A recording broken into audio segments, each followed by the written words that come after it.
Hi there, just getting ready to go to church. It's the harvest service this morning. If anybody invites me to go anywhere to speak, which could happen, you never know. I'm going to talk about the idea of sacrifice, thinking about Cain and Abel.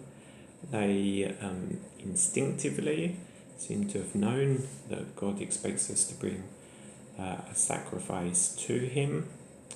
And we see that Abel seems to have given the best that he could, whereas Cain seems to have tried to have got away with just taking a bit of a second-hand offering, what was maybe a bit defective or left over.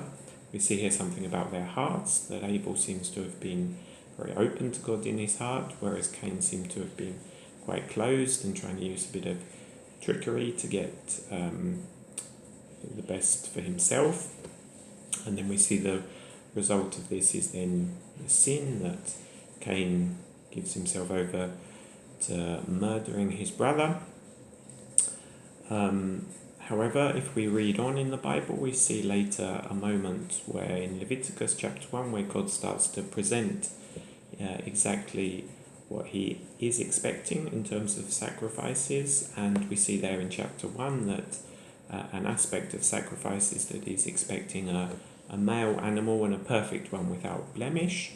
Why is this? Well, this is obviously a sign for Jesus, who was a male without blemish, i.e. without sin, who himself was actually God incarnate, and by living this perfect sinless life and then dying on the cross, he resolved the problem of sin in the same way that in the Old Testament people put their hands on the animals to transfer their sins to the animal, and then the animal died, paying for their sins, resolving the problem of them and the wrath of God that had been stored up because of them, the punishment. In the same way, we can metaphorically put our sins on to Jesus by trusting in him. He then dies for them, and this is the punishment, the consequence of God's wrath, and in this sense we can be freed from this wrath, and we can be forgiven for these sins and begin a new life with God, free from them. So this is what I would like to talk about this morning, and obviously our response needs to be a response of thanks, as it says in Psalm 50 verse 14 that God doesn't actually need us to do any sacrifices, because through Jesus he's done the one true sacrifice. He doesn't need our good deeds or anything like this to make up for our sins. He just needs us to trust in Jesus, to receive this forgiveness, and then to start living a life of thanks for him.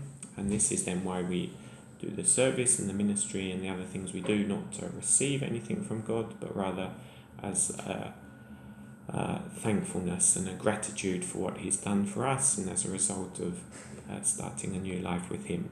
So we'll see if I get to share that today, or maybe in the next week or so with anybody, and wish you a good Sunday as well, and thanks for listening. Bye bye.